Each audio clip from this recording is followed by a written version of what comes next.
Hello, everybody. Welcome into the In the Money podcast for KeenelandSelect.com. I'm Tom Leach on the road with the Cats. Jim Goodman back at home base at Keeneland, director of simulcasting. We're going to take a look at two big cards on this Saturday coming up. The Fairgrounds, headlined by the Louisiana Derby, and that'll be in this podcast. Plus, we'll talk a little bit about the Dubai races. We'll have a second podcast that'll focus only on the stakes at Gulfstream Park. There are a bunch of them. Culminating with the Grade 1 Best Salute Florida Derby. But we're going to look at the Fairgrounds here, and we'll start with the first of four graded stakes races. The Grade 2 Fairgrounds Oaks is the seventh race for 3-year-old fillies at a mile, and the 16th. Fairly small group, Untappable, coming off a big win last time. Can you beat her, Jim? Well, unfortunately, I think Untappable is in the Asmussen barn, and as we all know, there's been a few shakeups in that barn with Scott Blasey being relieved of his duties. So I'm thinking that Scott was at Fairgrounds with her. So anytime you change the routine on a horse, I think you have to look at her a little bit differently. So I'm going to take Unbridled Forever. I think she's getting really good for Dallas Stewart. She was great in the Silver Bullet Day at Fairgrounds. Won pretty easily, and had a kind of a wide trip, and won by a length and a half, won by 5 1/4 before that. So I don't think she's anywhere close to having run as good as she can, and I think that she takes a good step to the Kentucky Oaks with a win today with Unbridled Forever. Robbie Alvarado and Dallas Stewart with Untappable behind that filly. I like Unbridled Forever, too. I really like the work pattern coming up to this race.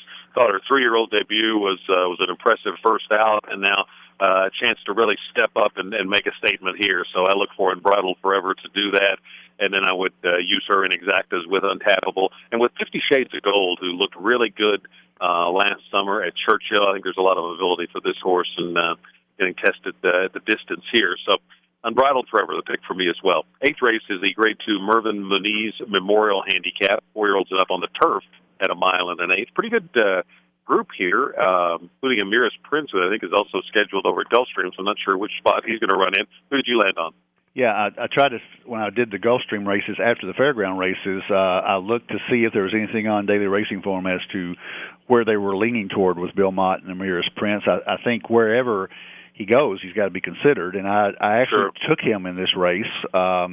He returned off the 11-month layoff to run really well behind Lochte last time out at Gulfstream, who came back and won a Grade 1 on the West Coast. So I think off that race alone, and then you go back, he won 4 in a row before that in 2012 and 2013. So I'm going to take Amiris Prince, hoping he runs here because I think he fits better here than he does in the Gulfstream race. I'm going to key him over the 3 Real Solution, who returns off a run in the Breeders' Cup Turf. He's been off since November. Mile and eighth may be his best distance. And the other horses that I take below them, Potomac River, the 4, and the 5, Mr. Mardi Gras, look like they can close for a piece. So I would take Amiris Prince on top, though. I ended up going with Real Solution. I think you're right about the distance, mile and eighth to a mile and a quarter. Maybe this horse is best.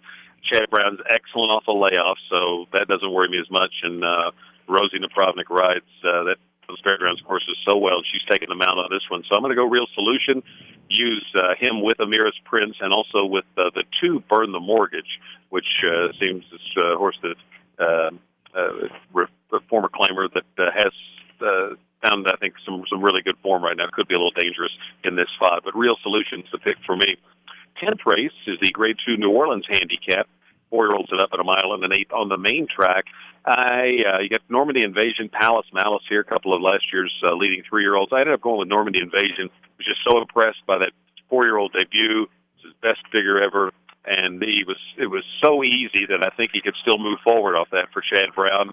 Have to use him with Palace Malice, and then I'm going to take a second exacta with Normandy Invasion and For Dubai, who I think has a little bit of ability and, maybe could give a little value if you could get the second spot in the exacta, but probably those top 2, Normandy Invasion and Palace Malice, and I get the edge to Normandy Invasion. What about you?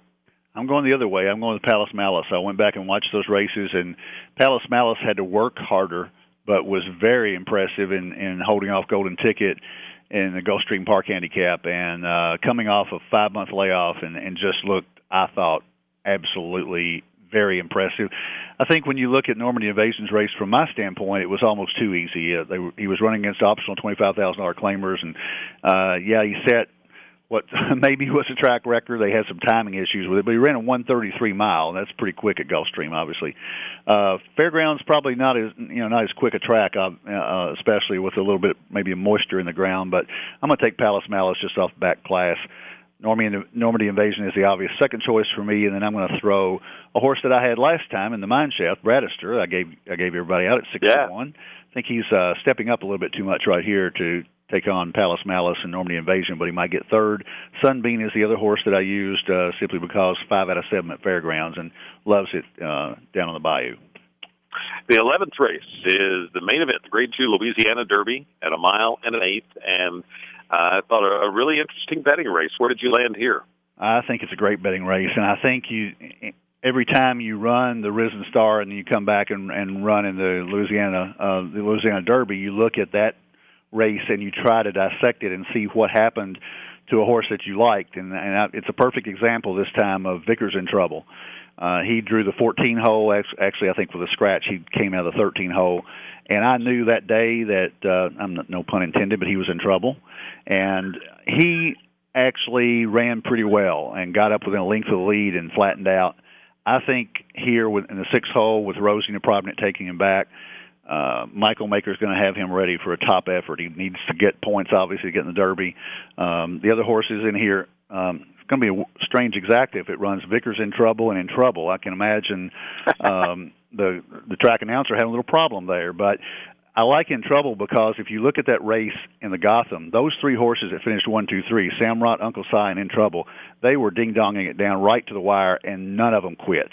And In Trouble may have gotten the worst trip of all 3 of them, and Samrot and Uncle Si are obviously Derby contenders, so I think he's right there. I'm going to key those 2 on top with Intense Holiday, who won the Risen Star but got a really good trip, and Albano, who finished second in the Risen Star. So I'm going to take the horses that I think Vickers in Trouble can move up off a bad trip. In Trouble comes south, had a great race at Aqueduct, and then I'm taking those 2 on top of the horses that finished 1-2 in the Risen Star. I like Vickers in Trouble a lot in here. Much better set up for his to make his run. Thought it was very impressive. The previous race, thought he was a bet against last time because of the post position. So he's my pick in here. I'm going to use him with Intense Holiday to 1. The 5 Gold Hawk is maybe where you might get a little value in the gimmicks because I think this horse has a good race in him and certainly didn't show it last time, but it certainly kept good company. And then Commanding Curve. I'm going to go against the horses drawn outside In Trouble and Albano a little bit just because of the post position.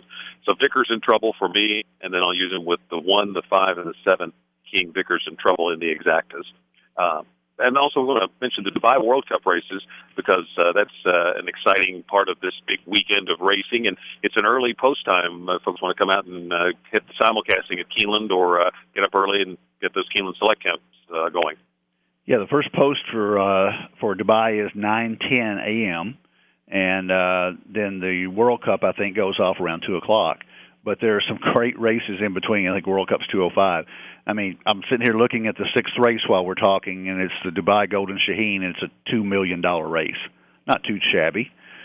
With some horses, and it's very difficult to handicap unless you really know European form and Dubai form, and horses coming from Hong Kong, horses coming from Japan. It's just a fascinating day of racing, and if you can pick them out, you can make some great money because the pools are pretty big, and it's if you can key a horse. What I like to do at Dubai is, and this is a good example in the 7th race of Dubai Duty Free.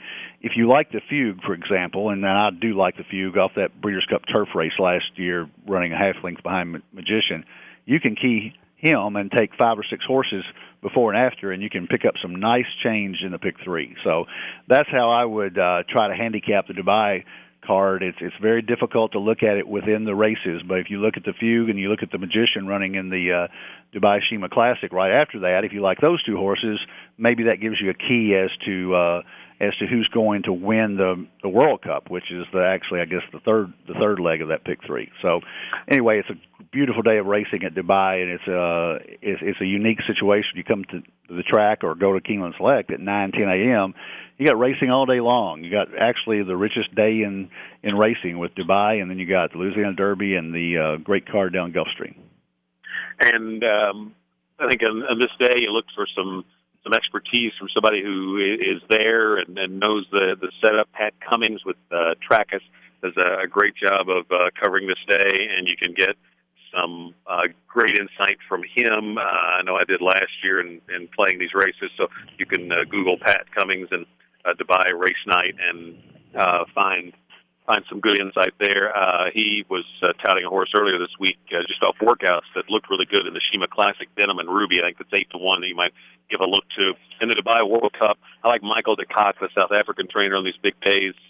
Saint Shawiz, if that's how it's pronounced, the 5-horse in the Dubai World Cup, I think is one to take a look at maybe a decent price. Best of luck with all your wagers this weekend. Don't forget, we have another podcast, a separate one, looking at the Gulfstream Park Stakes races.